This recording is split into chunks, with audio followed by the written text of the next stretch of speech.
ওই বাবু স্ত্রী ডাক দিচ্ছে, এই খোকা শোন শোন। বিহারী ছুটে সেই মায়ের কাছে গিয়ে দাঁড়িয়েছে। বাহ, ভারী মিষ্টি দেখতে তো ছেলেটাকে। জড়িয়ে ধরে মা জিজ্ঞেস করছে, হ্যাঁ রে বাবা, তোর নাম কি? আমার নাম বিহারী লাল। বাহ, ভারী সুন্দর নাম তো। কেন এসেছিস বাবা? কি চাই তো? ও মা, মা গো, তোমার ঘরে আমার একটা কাজ দাও না মা।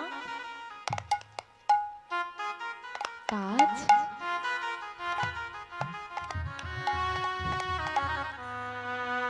বোকা ছেলে, এই বয়সে কেউ কাজ করে? এখন পাঠশালায় যাবি, পড়াশোনা করবি, বিদ্যা অর্জন করবি, বাবা মায়ের ভালোবাসায় থাকবি, খেলা করবি, বড় হলে তো মানুষ কাজ করে। না গো মা, দাও না আমায় একটা কাজ। আচ্ছা মা, 5 বছরের ছেলে যদি তোমাকে বলে কাজ দাও, তুমি দেবে? ভাববে মজা করে বলছি, বা খেলার ছলে বলছি, বা কেউ হয়তো এই কথাটা বলেছে শুনে এসে বলছে, এটাই স্বাভাবিক। তো মাও মজা করে বলছে, আরে হ্যাঁ বল দেখি বাবা, তুই যে কাজ করবি বলছিস, কি কাজ করবি? ও মা, তোমার ঘরের সামনে যে গোশালা যাচ্ছে ওটা তোমাদের? হ্যাঁ। ওই গোশালায় যে গরুগুলো বাঁধা আছে আমায় চড়াতে দেবে? যেই না শুনেছে হতবাক হয়ে গেছে। মা, তুই সত্যি গরু চড়াবি? হ্যাঁ গো মা, আমার একটা কাজের খুব দরকার। দাও না মা, আমি তোমার কাছে গরু চড়িয়ে বলি, দাও না মা আমায় একটা কাজ। বিহারী যখন নয়নী অশ্রুধারা নেমে এসেছে, বিহারীকে শক্ত করে জড়িয়ে ধরে মা বলছে, হ্যাঁ রে বাবা, সত্যি করে বল দেখি, তুই কাজ কেন করতে চাস? কি প্রয়োজন তোর কাজে? জানতে চাও মা? আমি কেন কাজ করতে চাই জানতে চাও? মা গো, আমার বাবা নেই গো মা, আমার বাবা নেই। তুমি পাঠশালায় যাওয়ার কথা বলছো, আমার বন্ধুরা পাঠশালায় যায়, কিন্তু বাবা আমি এত হতভাগা, যে মানুষটা হাতে ধরে পাঠশালায় নিয়ে যায় আমার জীবনে তো সেই মানুষটাই নেই। মা গো, এই পৃথিবীতে তোমাকে অনেক মানুষ ভালোবাসে, কিন্তু নিজের পিতা মাতার মতো করে কেউ ভালোবাসে। এই দুনিয়া মানুষ স্বার্থপর, বড় স্বার্থপর।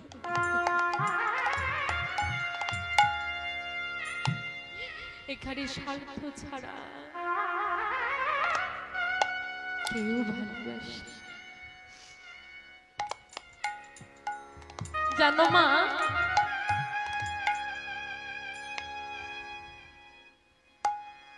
আমার বন্ধুদের সঙ্গে যখন খেলা করি,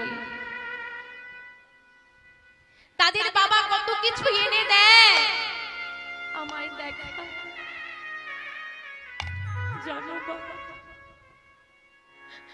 আমাকে কিছু এনে দেওয়ার মতো আমার বাবা। মানুষ যে মানুষটার হাত ধরে বড় হয়, জীবনে প্রথম যে বিশ্বস্ত হাত আমরা পাই, সেই বিশ্বাসের হাত আমার জীবনে।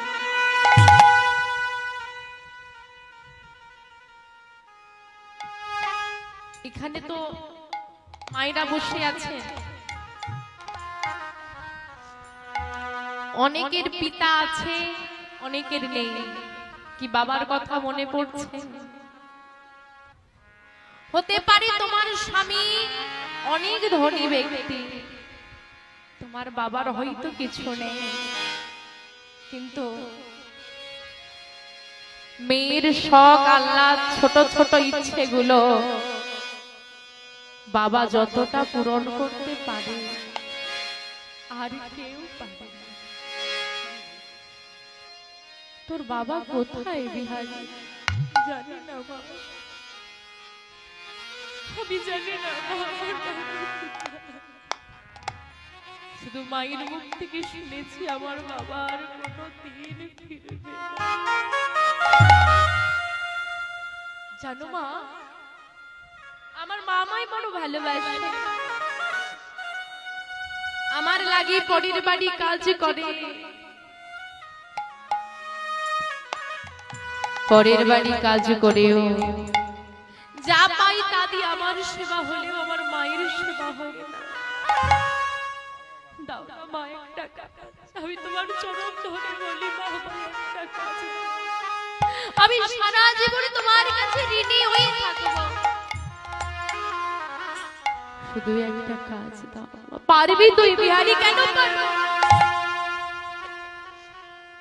আমার লাগি আমার মা পরের বাড়ি কাজ করতে পারি, আমার লাগি আমার মা দিনের পর দিন অভুক্ত থাকতে পারে, আমি আমার মায়ের লাগি গরু চড়াতে পারবো? দাও না মা, বেশ একদিন দাও, না পারলে পরের দিন থেকে দিও না। কাজ করতে চাস কাল থেকে আয়। বাবা হারা ছেলেটা ঘরে ফিরে এসে দুপুর বেলায় মাও ঘরে ফিরেছে, আর মা ফিরতেই ছেলে বলছে, মা জানো মা জানো, আমি একটা কাজ পেয়েছি। কি কাজ বাবা? গরু চড়ানোর কাজ। বিহারী, এতটুকু ছেলে তুই কোন সাহসে কাজ করার কথা বললি? আমি তো আছি বাবা। এখনো নয়, তুমি বড় হও, তারপর না হয় কাজ করবে।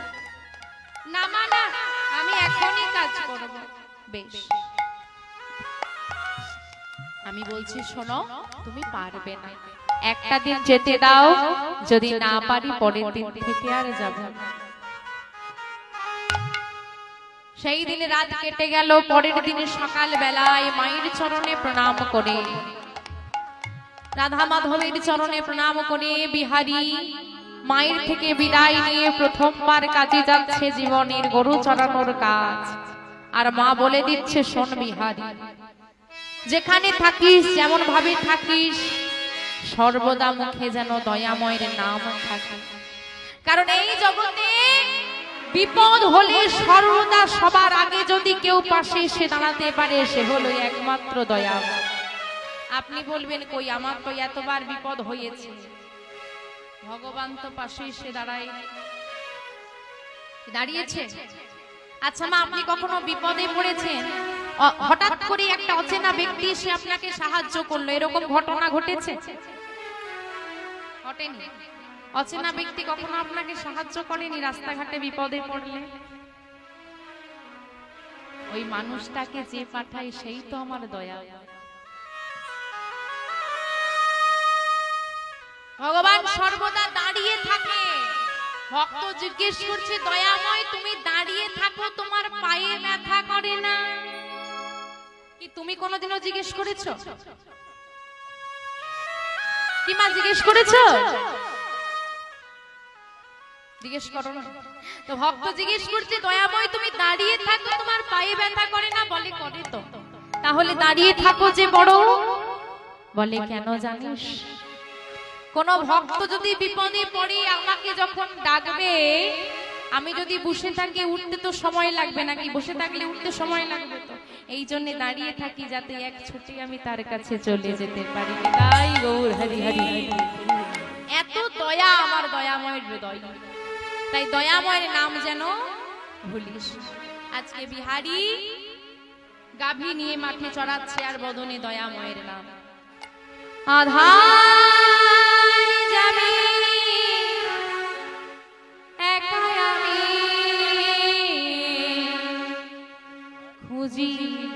তোমার হাতে ধরে পার করে নিও গো দয়া হাতে ধরে পার করে নিও গো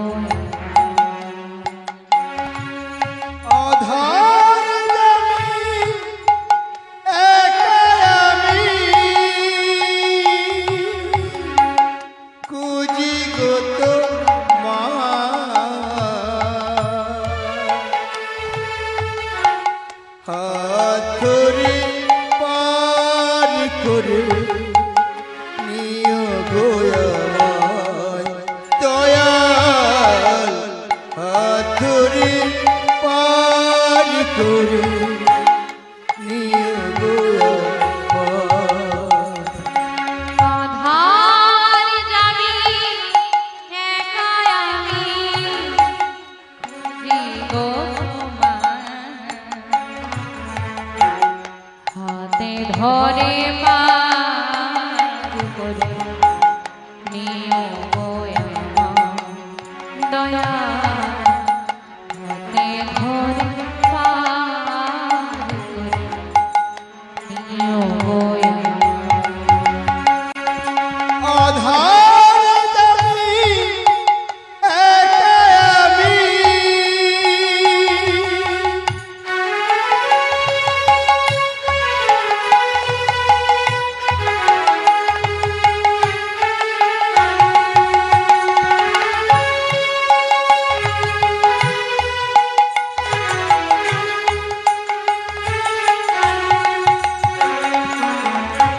রাধা রমণ মদন মোহন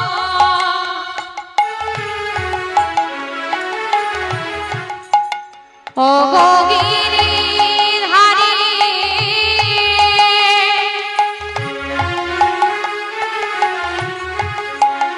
অহরহ বংশীধ্বনি শুনি গো তোমারি রাধারমণ মদন মোহন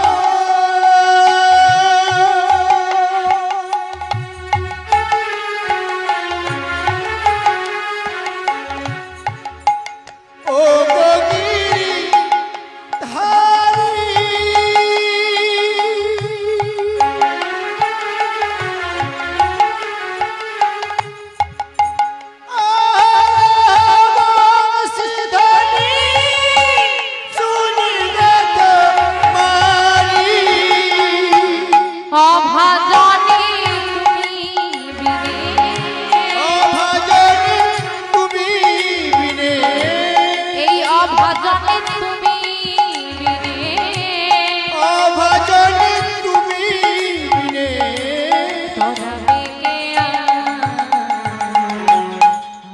ধরে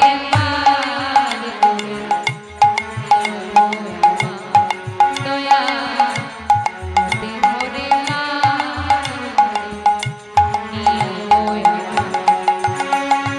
আধার জমি একাই আমি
গরু চড়িয়ে সঠিক সময় ঘরে ফিরে এসেছে বিহারী।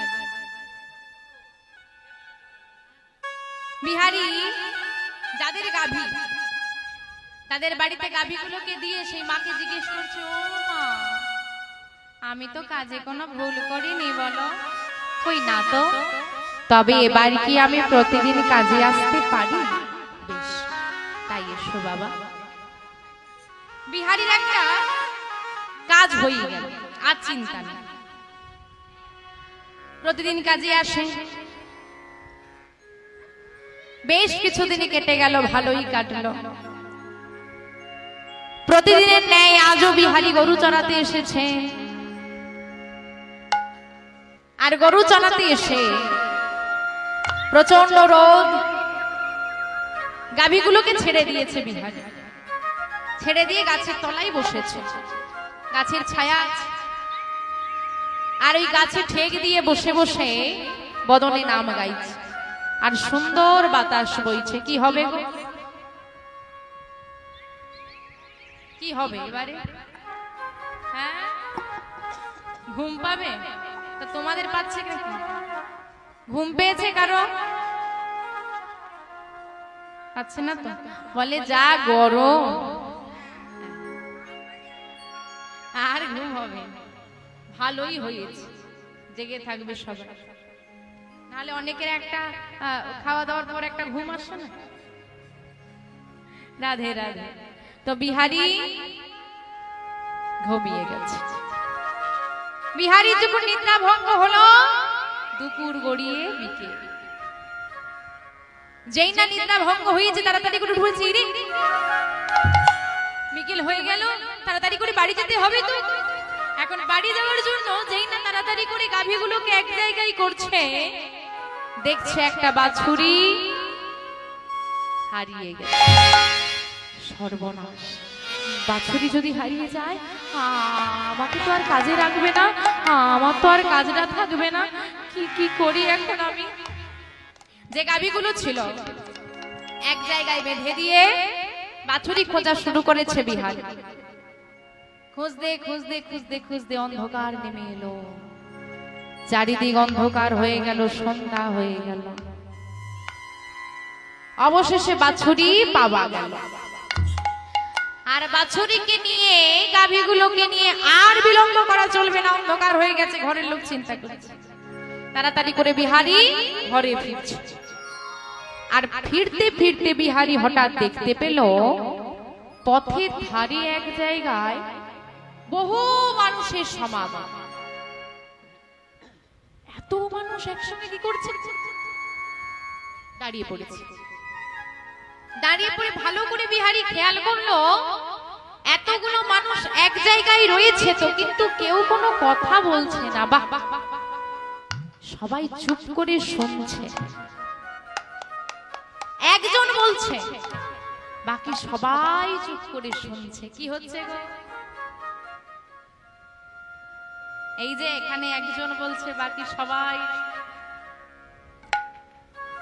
ভাগবত কথা পাঠ চলছে, পাঠক ঠাকুর বর্ণনা করছে আর ভক্তরা শুনছে। বাহ, সুন্দর বিষয়। আরে আরে আরে, আবার এটা আবার কি হয়? সবাই মিলে ধ্বনি করছে, করতালি দিচ্ছে, বাহু তুলে মাঝে মাঝে আনন্দ করছে। শুধু তো শুনলেই হবে না, মাঝে মাঝে বলাও লাগে।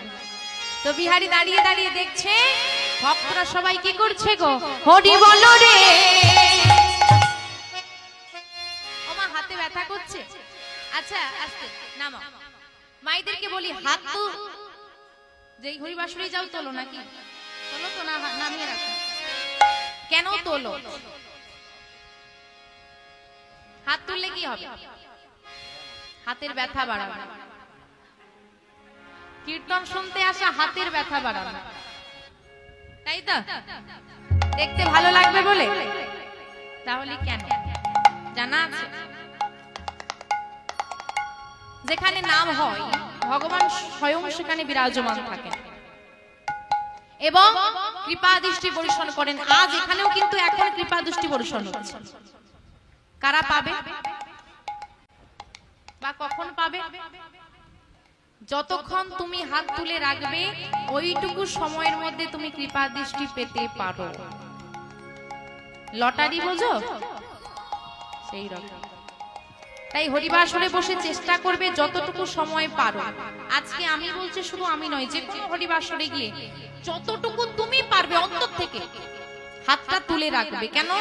এই হাত তুলে রাখা অবস্থাতেই তুমি কৃপা দৃষ্টি পেতে পারো। প্রমাণ আমি যে বলছি, বললেই সত্যি মেনে নিতে হবে। মহাভারতে শিশুপাল বধ হয়েছিল তো, কি দ্বারা বধ হয়েছিল? সুদর্শন চক্র। সুদর্শন চক্র ভীষণ ক্রোধিত, মানে ভীষণ রাগ। তো সুদর্শন চক্র দ্বারা যখন ভগবান শিশুপালকে বধ করলো, ওই চক্রের আঘাতে ভগবানের আঙুলটা কেটে গিয়েছিল। কেউ দেখতে পায়নি, দেখতে পেয়েছিল একটা মেয়ে, তার নাম দ্রৌপদী। ছুটে এসে শাড়ির আঁচলটা ছিঁড়ে বেঁধে দিল। ভগবান কথা দিল মনে মনে। কি কথা দিল? দ্রৌপদী, তোমার এতটুকু বস্ত্রের ঋণ আমি শত সহস্র বস্ত্র দ্বারা ফিরিয়ে দেব। কোন দিন ফিরিয়ে দিয়েছিল? যেদিন বস্ত্র হরণ। এবার চলো, দ্রৌপদীর কটা স্বামী? আপনাদের কটা স্বামী? একটা? পাঁচটা? একটা নিয়ে সামলাতে পারি না, পাঁচটা। তা মেয়েরা পাঁচটা করে স্বামী রেখেছে, তবু চলে যাচ্ছে। আর বাবাদের বাবা কি, বাবা একটা করে আছে, আর একটা করে নেওয়ার ইচ্ছে কারো আছে? বলতে হবে না, বলতে পারবে না? কি যে জ্বালা! বাবারা যারা দাঁড়িয়ে আছে, সংসার জীবনে একবার হলেও শুনে নিয়েছে, আধ ঘন্টা ঝগড়া করার পর মা বলছে, আমার মতো সহজ সরল একটা মেয়ে পেয়েছে বলে যাত্রায় বেঁচে। কি বাবা, শুনেছো তো একবার হলেও? সবাই শুনে। এখন বাবা চিন্তা করছে, আধ ঘন্টা ঝগড়া করার পর যদি এই মেয়েটা সরল হয়, না জানি বাঁকাটা কেমন হবে। রাধে রাধে। তোমার পাঁচটা স্বামী কে কে গো? শাখা, সেদো দুজন, আর হাতি একটা দেখবেন লোহার নোয়া পড়ে থাকে। তা কটা হলো? তিনটে। জগৎ স্বামী একটা, আর তোমার স্বামী একটা। এই পাঁচ স্বামী নিয়ে যে সুখে সংসার করে তাকে বলে সতীর বর। এখন কটা থাকে? এখন মনে হয় দুটো থাকে। দুটো নয়, না না, শাখাটা চলে গেছে। এখন দেখবেন পলাটা পড়ে থাকে একটা সরু, কারো কারো ওটাও থাকে। মানে গড়ে হিসেব করতে গেলে একটাই, বাকিগুলো বাদ। হরি বল, হরি বল। এই হয়েছে অবস্থায়। তো পাঁচ স্বামীর কাছে গিয়ে দ্রৌপদী করজোড়ে বললেন, স্বামী আমার সম্মান রক্ষা করো। কিন্তু নতমস্তকে বসে আছেন, পিতামহ ভীষ্মের কাছে অনুরোধ করলেন, ইত্যাদি ইত্যাদি যারা ছিলেন সবার কাছে গেলেন। কেউ যখন তাকে সাহায্য করতে পারলো না, বুঝে নিল এরা কেউ সাহায্য করার নয়। এই জগতের কেউ তোমাকে সাহায্য করতে পারে না, কারণ তারা নিজেরাই বিপদে পড়ে আছে। তোমাকে আমি কি সাহায্য করব? আমি নিজেই তো সংসার পাকে গাড়া হই। ভগবানকে স্মরণ করলো, আর এদিকে দুঃশাসন শাড়ির আঁচলটাই টান দিয়েছে। আর দ্রৌপদী এক হাতে ওই শাড়ির আঁচলটাকে বক্ষ মাঝে চিপে ধরে রেখে ওই আরেক হাত তুলে বলছে, দয়াময় একবার কৃপা। কি গো কৃপা পেয়েছিল? না, লজ্জা, ঘৃণা, ভয়। দ্রৌপদী আঁচলটা ধরে রেখেছে মানে কি? তখনও লজ্জা আছে। এই সমাজকে লজ্জা করো, আমার কাছে নয়। শ্রীকৃষ্ণ যখন বস্ত্র হরণ করেছিল, জলের মধ্যে দাঁড়িয়ে গোপীরা তো বাহুটা বাড়িয়ে দিয়ে বলেছিল, দাও দিয়েছিল। লজ্জা করো তাদের কাছে, এই সমাজের কাছে, আমার কাছে নয়। সবাই একে একে উঠে সে বস্ত্র নিয়ে গেল। তার কাছে কোনো লজ্জা। আর বললেন, বিশ্বাস করো। দ্রৌপদী ধরে রেখেছে, যদি গোবিন্দ না দেয় আমি যে ছেড়ে দেবো, যদি গোবিন্দ না দেয়। এই যে যদি ভাব, গোবিন্দের চরণের প্রতি যদি ভাবনা দ্রৌপদীর মনে ছিল, দৃঢ় বিশ্বাস নেই, কৃপা হলো না, পেল না বস্ত্র দৌত। কিন্তু মা আপনি এক হাতে কোনো জিনিস ধরে রাখবেন আর এক বলশালী পুরুষ দু হাত দিয়ে টানবে, ধরে রাখতে পারবে? যখন দুঃশাসন জোর করে শাড়ির আঁচলটায় টান দিয়ে ছিনিয়ে নিল, দ্রৌপদী আর কিচ্ছু চিন্তা করতে পারলো না, দুবাহু তুলে দিয়ে বলল, হে গোবিন্দ এবার কৃপা করো, নিতাই গৌর হরি হরি হরি।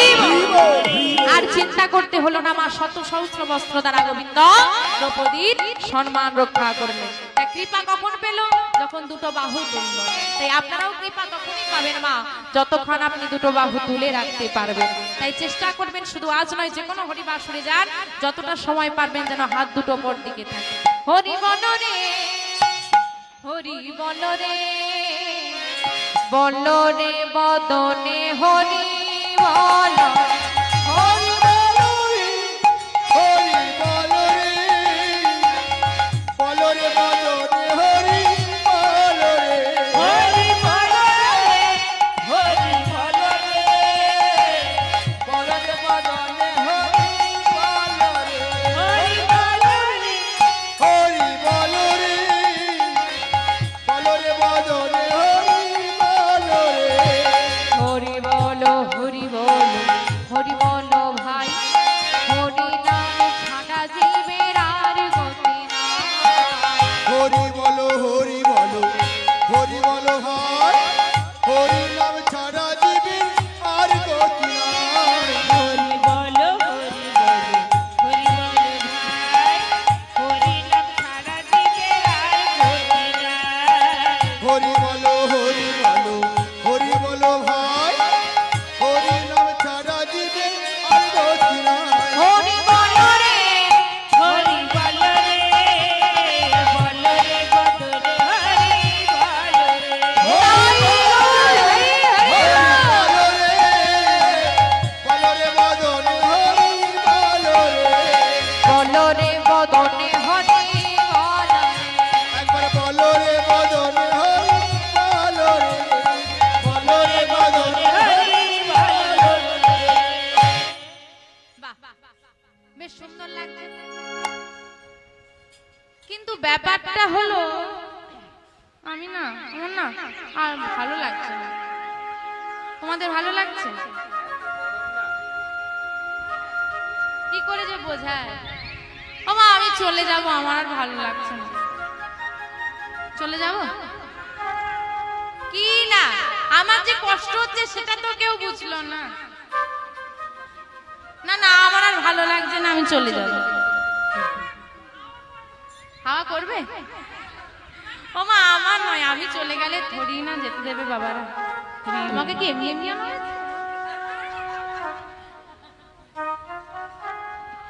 বিহারি বলছে আমার ভালো লাগছে না, আমি চলে যাব। কেন? বলে ওই যে ঠাকুর বসে বসে কি সব বলছে, কিছুই বুঝতে পারি না। ছোট বাচ্চা কি আর ভাগবতীয় বিষয়বস্তু বোঝে বাবা? তো বলছে ভালো লাগছে না, আমি চলে যাব। যাই চলে যাই। বলে বিহারি চলে যাচ্ছে। আর যেই না চলে যাচ্ছে মা, হঠাৎ কয়েকটা কথা বিহারীর কানে গিয়ে বেজেছে। কি শুনতে পেল? বিহারি কি শুনতে পাচ্ছে গো? ওই পাঠক ঠাকুর বলছে, শোনো গো, বৃন্দাবনে কৃষ্ণ নামে একটা ছেলে আছে, তারা 24 জন সখা, সখা মানে বন্ধু, তারাও গরু চড়ায়। যেই না বলেছে তারাও গরু চড়ায়, বিহারি দাঁড়িয়ে গেছে, আমি একা নই, এরাও গরু চড়ায়। তা আমিও গরু চড়াই, ওরাও গরু চড়ায়, তা ওদের বিষয়ে একটু জেনে রাখি যে ওরা কি করে গরু চড়ায়। তো দাঁড়িয়ে বিহারি শুনছে, পাঠক ঠাকুর বলছে তারা একটা দুটো গরু চড়ায় না, তারা চড়ায় 9 লক্ষ ধের। সবাই একসঙ্গে খেলা করে, খিদে পেলে একসঙ্গে খাওয়া দাওয়া করে। ওদের মধ্যে রাখাল রাজা হচ্ছে কৃষ্ণ, যে সবার কথা শুনে সবার সমস্যা মিটিয়ে দেয়। আমার ওই কৃষ্ণের হাতে একটা মাসি আছে, যদি কোনো গাভী, ওই মাসিটার এমন ক্ষমতা, যদি কোনো গাভী পথভ্রষ্ট হয়ে ভুল পথেও চলে যায়, ওই বাঁশি যদি একবার বাজে গো, আপনা ফিরে আসে। বিহারি একটা মা, তোমাদেরকে কিছু মনে হচ্ছে এটা শুনে? মনে হচ্ছে না? আমার তো একটা কথাই মনে হচ্ছে, কম গাভী চড়ালে কম মাইনে। এখন বাবা আগে দেখতে হবে লাভ কোথায়। এই যে বাবা আমাদের স্থানীয় এলাকা ছেড়ে দূর দূরান্তে মানুষ কর্মক্ষেত্রে চলে যাচ্ছে কেন? একটু উপার্জন করার জন্য বেশি। তো বিহারি চিন্তা করলো কম গরু চড়ালে কম মাইনে, বেশি চড়ালে বেশি। ওরা 24 জন আছে, আমি হয়ে গেলে হয়ে যাবে 25 জন, আর একা মনে হবে না, আনন্দেই কাটানো যাবে। আবার এই যে আমার গাভী হারিয়ে গেল, একাকেই খুঁজতে হলো। যদি ওখানে চলে যেতে পারি বৃন্দাবনে, গাভী যদি হারিয়ে যায় সমস্যা নেই, কৃষ্ণ বাঁশি বাজালেই তো ফিরে আসে, ভালোই হবে। তা সব রকম সুযোগ সুবিধা যদি বৃন্দাবনে থেকে থাকে, আমিও যাব বৃন্দাবন। তাহলে মন জেনে নিল যাব বৃন্দাবন। তো বাবা গাভী নিয়ে ফিরে এসেছে বিহারী। গাভী নিয়ে ফিরে এসে যাদের গাভী তাদেরকে ফেরত দিয়ে দিয়েছে, দিয়ে বলছে ও মা, যা মাইনে হয়েছে। কেন রে? আমি তোমার ঘরের কাজ করব না। কেন? আমি নতুন কাজের ঠিকানা পেয়েছি, মাইনেটা দিয়ে দাও, আমি চলে। তো বিহারীকে কিছু করিয়ে দিয়ে কিছু মুদ্রা দিয়ে বিদায় দিল। তা নিয়ে সে বিহারী মায়ের হাতে তুলে দিয়ে বলছে, মা গো, আমি এখানে আর গাভী চড়াবো না। কেন? আমি নতুন কাজের ঠিকানা পেয়েছি। কোথায়? কোথায় ঠিকানা পেয়েছে? বৃন্দাবন। সে কি রে, বৃন্দাবনে তুই কি কাজ করবি? কেন মা, গরু চড়াবো? বলে ওরে পাগল ছেলে, বৃন্দাবনে তোকে কে চেনে? কার ঘরে গরু আছে তুই কি করে জানবি? আর কেই বা তোকে বিশ্বাস করে গরু দেবে? তুমি জানো না মা, আমি সব খোঁজ খবর নিয়ে নিয়েছি। বৃন্দাবনে কৃষ্ণ নামী একটা ছেলে আছে, যারা 24 জন সখা, তাদের 9 লক্ষ ধেনু আছে। আমি চলে গেলে 25 জন হয়ে যাবে, সবাই মিলে আমরা 25 জন মিলে 9 লক্ষ ধেনু চড়াবো। আর শুনেই মায়ের মাথায় হাত, হাই রে পাগল ছেলে, তোকে কে সব বলেছে? ওরে এটা যে লীলা, এটা যে গোবিন্দের রসমাধুর্যময় লীলা, এই তো আগে হয়েছিল, এখন আর হয় না। লীলা? সেটা আবার কি? এখন ওই ছেলেটাকে বোঝাও লীলা মানে। মা বোঝাতে পারছে না, মা বলে ওটা গল্প। যা হোক করে তো বোঝাতে হবে ছেলে, ওটা গল্প রে বাবা, ওটা সত্যি নয়। বিহারী বলছে, মা গো, সত্যি যদি না হবে এত মানুষ কি বসে শুনবে? আমি কিন্তু বৃন্দাবনে যাব। তো মা যখন ছেলেকে বোঝাতে পারছে না, মা রেগে গিয়ে বলছে, এই আমার কথা বলছিস, শুনতে পাচ্ছিস না? ঠিক আছে, আমার কথা না বিশ্বাস হলো না, যার মুখ থেকে তুই এই সব শুনেছিস, সে যদি তোকে বলে এই সব সত্যি নয়, তুই মেনে নিবি? সে না বলবে আবার? হ্যাঁ না বলবে। ঠিক আছে, সে যদি না বলে তাহলে মেনে নে। যা গিয়ে জিজ্ঞেস করে আয়।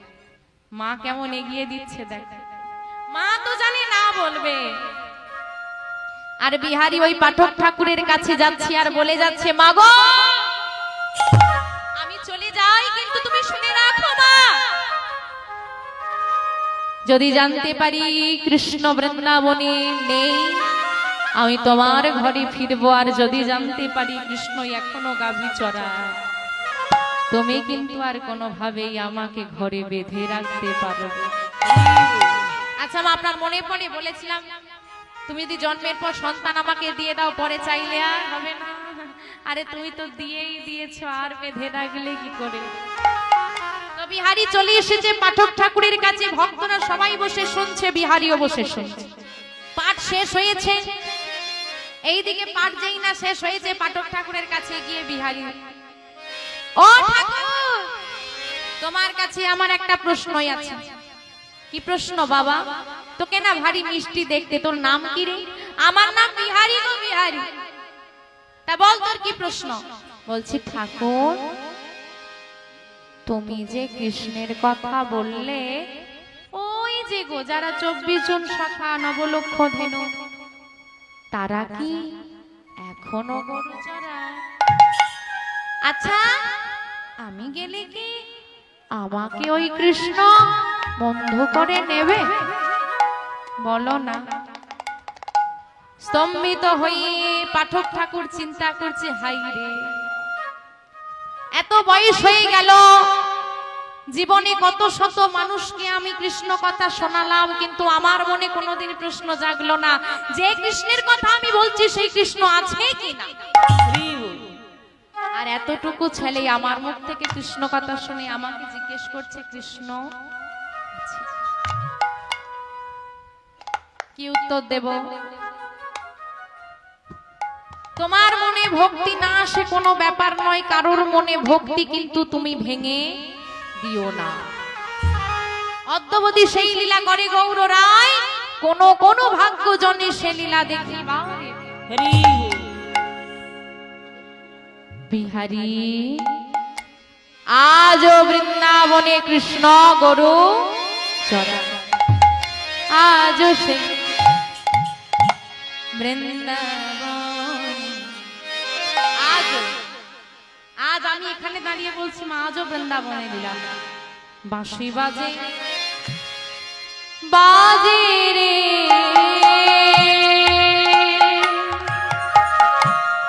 আজও সেই বৃন্দাবনে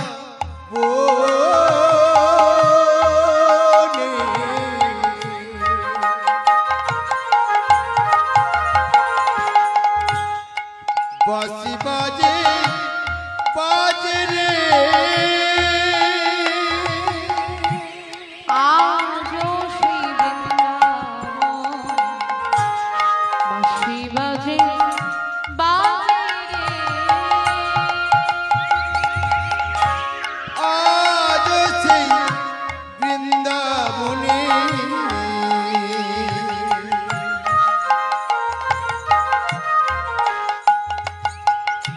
বাঁশি বাজে বাজে রে, হয় না বাঁশির সুরে বনে বনে, ওই না বাঁশি বাঁশির সুরে বনে বনে, হয় না বাঁশির সুরে বনে বনে, ওই না বাঁশির সুরে বনে বনে, কত ময়ূর নাচে রে। আজও সেই নিতাই গৌর হরি হরি হরি বল। বাজে বাঁশি বাজে রে, বৃন্দাবনে বাজে বাঁশি বাজে রে। আর কি হয় জানো? আজ সেই ধেনুগুলি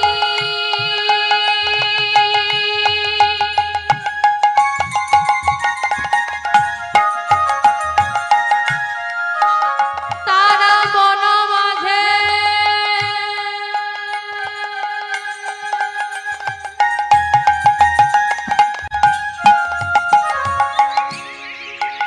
দেখো উড়ে ধুলি,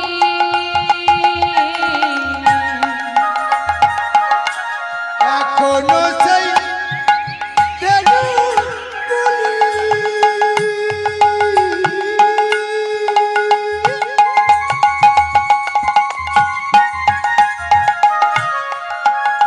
তারা বন মাঝে দেখো দুলি, সখাই সখাই কোলা তুলি, সখাই সখাই কোলাকুলি, সখাই সখাই কোলা তুলি, আরে সখাই সখাই কোলাকুলি, বন মাঝারে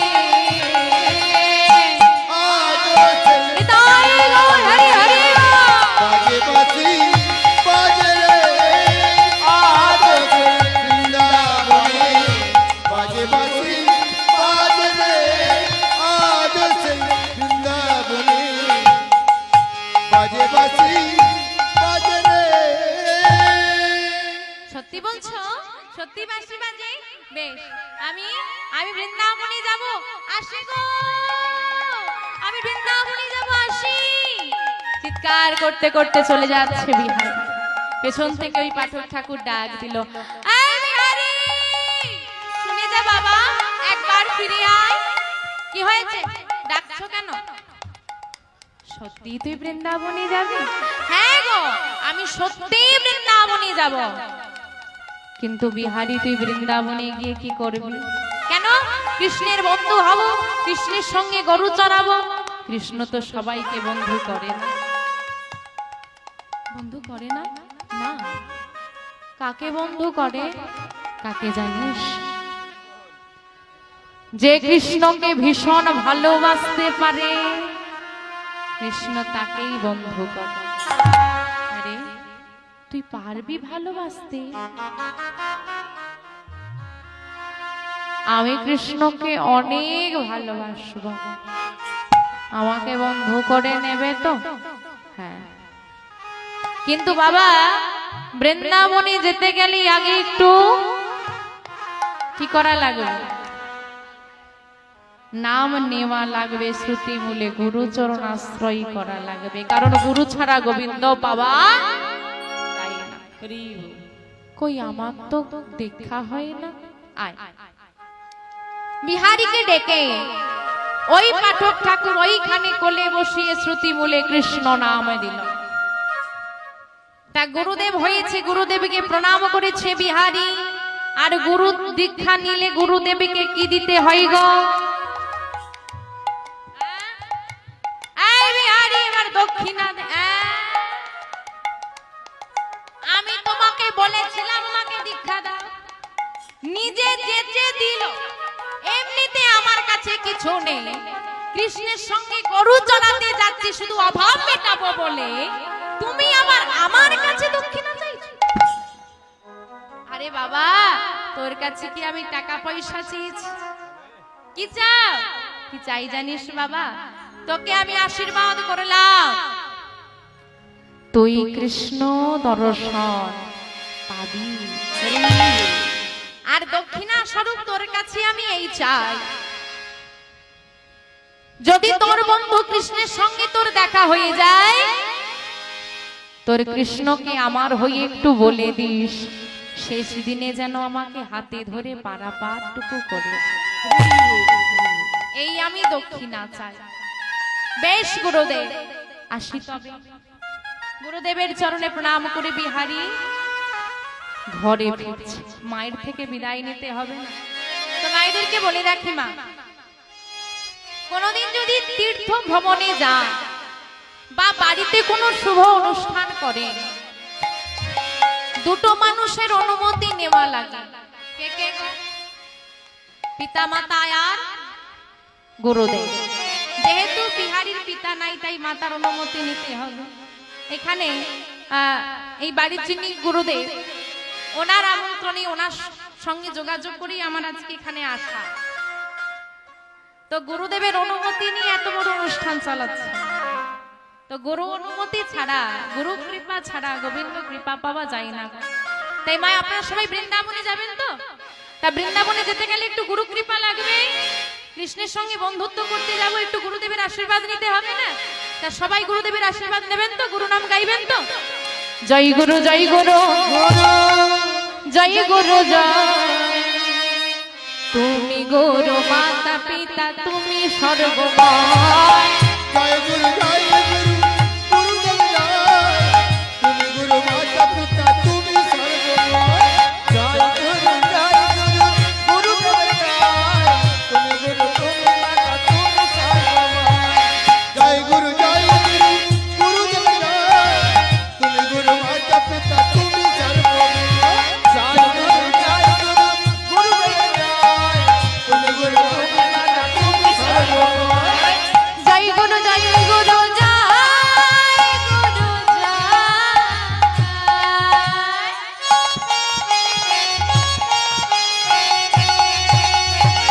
তুমি গুরু, মাতা পিতা তুমি সর্বময়। জয় গুরু, জয় গুরু, গুরু জয়।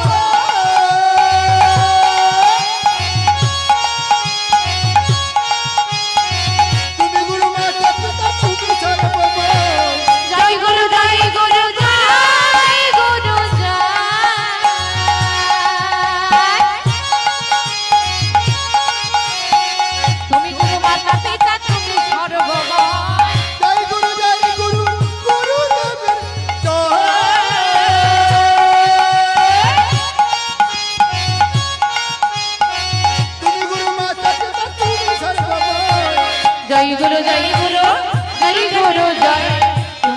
মাতা পিতা তুমি সর্বময়। নিতাই গৌর হরি হরি বল। তুমি গুরু তুমি উলুধ্বনি উলুধ্বনি নিতাই গৌর হরি হরি হরি বল। মাতা পিতা তুমি সর্বময়, তুমি গুরু মাতা পিতা তুমি সর্বময়, তুমি গুরু মাতা পিতা তুমি সর্বময়। মা ও মা, একবার ঘর থেকে বাইরে বেরিয়ে এসো মা। কিরে বাইরে দাঁড়িয়ে এমন ভাবে চিৎকার করছিস কেন? আয় বাবা ভেতরে আয়। করজোরে দাঁড়িয়ে বিহারী বলছে, মা গো আমার যে আর ভেতরে যাওয়া হবে না। আমার যে ডাক এসেছে গো, আমি বৃন্দাবনে যাব। বৃন্দাবন সে তো অনেক দূরের পথ। না না বাবা, এখন আমি তোকে যেতে দেব না। তুই বৃন্দাবনে যাবি, আমি মা হই বাধা দিতে পারি না বাবা। কিন্তু যাস, বৃন্দাবনে তুই যাবি, অবশ্যই যাবি বাবা। একটু বড় হয়ে যা, তারপর বৃন্দাবনে যাবি। হ্যাঁ, এতটুকু ছেলে তুই কিভাবে যাবি বল? এটাই বাবা আমাদের জগতের সত্যতা। যদি কোনো মাকে বলি, ও মা গলায় তুলসীর মালা নেই কেন গো? হ্যাঁ, আর কবে হরি হরি বলবে গো? বলে যেদিন চোখটা একেবারে চুলগুলো সাদা হয়ে যাবে, লাঠি ছাড়া দাঁড়াতে পারবো না, সেই দিন হরি হরি বল। ও মা গলায় তো সুন্দর সোনার চেনটা পরেছ, বলি কবে তুলসীর মালায় আসবে গো? বলে যেদিন বৌমা ঝগড়া করে জোর করে খুলে নেবে সেদিন। ও মা নিজে বড় বাড়িতে আছো আর আমার দয়াময়কে রেখেছো ছোট্ট একটা জায়গা। কবে ভালো করে বসে একটু সেবা দেবে? বলে কেন? যেদিন কারে ছেলে সিঁড়ির তলায় আমাকে রাখবে সেই। তাই তো সংসার যখন দুচ্ছাই করবে, তাড়িয়ে দেবে, সেদিন যাব দয়াময় তোমার দরজায়। না, সারা জীবন সংসারের সেবা করলে যখন তুমি এই পৃথিবী ছেড়ে চলে যাবে, আর পরপারে গিয়ে যদি ভগবান জিজ্ঞেস করি, এগো কি ভালো কাজ করলে, বলে তুমি করার সময়টা কোথায় দিলে? 40-এই তো তুলে নিলে। হরি বলার সময়টা কোথায় দিলে? 40-এই তো তুলে নিলে। বলে হ্যাঁ রে, আমি কি তোকে গ্যারান্টি দিয়ে পাঠিয়েছিলাম তুই 60 অবধি বাঁচবি? আজ আছি সবাইকে বিশ্বাস করবে, বিশ্বাস করবে না একজনকে, শেখে নিঃশ্বাস। এ বড় বেঈমান, এক্ষুনি আছে এক্ষুনি।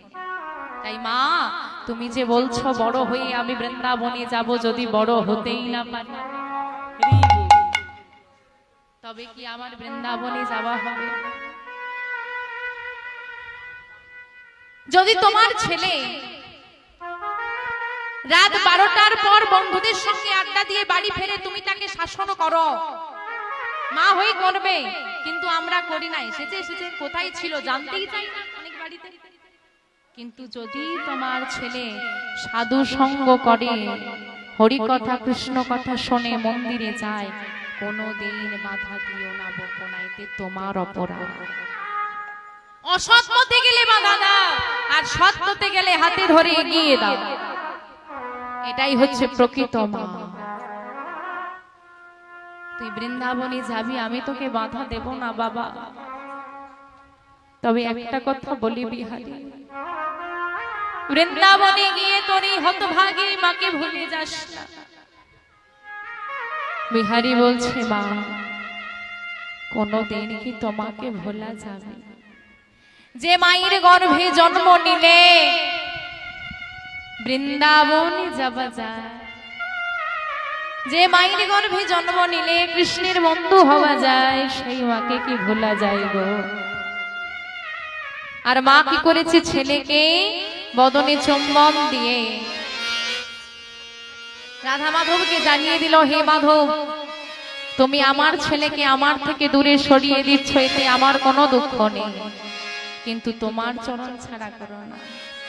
কারণ এই জগতে যেই তোমার হাত ধরুক না কেন একদিন ছেড়ে দেবে, কিন্তু তুমি যার হাত একবার ধরে নাও, জন্ম জন্ম তাকে আর ঘুরে তাকাতে লাগে না। মায়ের থেকে বিদায় নিয়ে বিহারী চলে যাচ্ছে বৃন্দাবনের পথে। আজকে চলো আমরাও সবাই মিলে বিহারীর সঙ্গে যাব। কোথায়? তোমার কারা কারা বৃন্দাবনে যাবে না একটু হাত তোলো।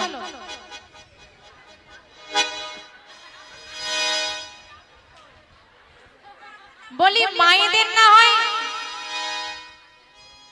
গরমে মাথাটা গন্ডগোল হয়েছে, কানেও কি গন্ডগোল হয়ে গেছে? হ্যাঁ, আমি বলেছি কারা কারা বৃন্দাবনে যাবে না হাত তোলো। তো এমন ভাবে মায়েরা নামে ডুব দিয়েছে, বলে হাতটা তুলতে হবে, সে যাই বলে গোবিন্দের নামে এসেছি, হাতটা তুলতে হবে, তাই তো? তাই এবার চলুন সবাই মিলে বৃন্দাবনে যাব। যারা যারা যাবেন বড় বড় বাহু তুলুন, একটু উলুধ্বনি হোক, উলুধ্বনি উলুধ্বনি। কৃষ্ণ বলে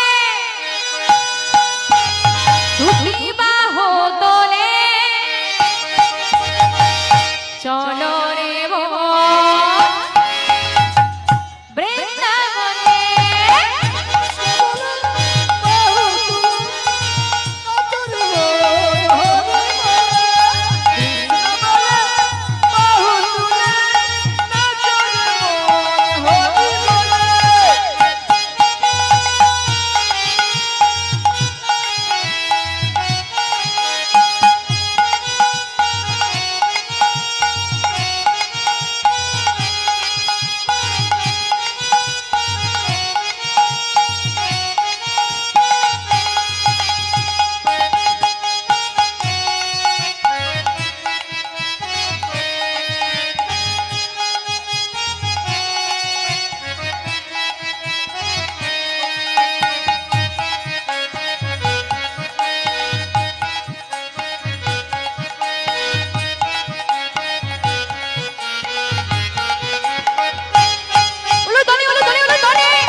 নামে নাই কোনো ভয়, নামে আছে শুধু জয়। নামে নাই কোনো ভয়, এ নামে আছে শুধু জয়। এ নামে নাই কোনো ভয়, এ নামে আছে শুধু জয়। বদন ভরে এই নামে গাও, বদন ভরে এই নামে গাও, বদন ভরে এই নামে গাও। ভরে এই নামে গাও। বলো হরে কৃষ্ণ কৃষ্ণ নাম,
নামে আছে শুধু নামে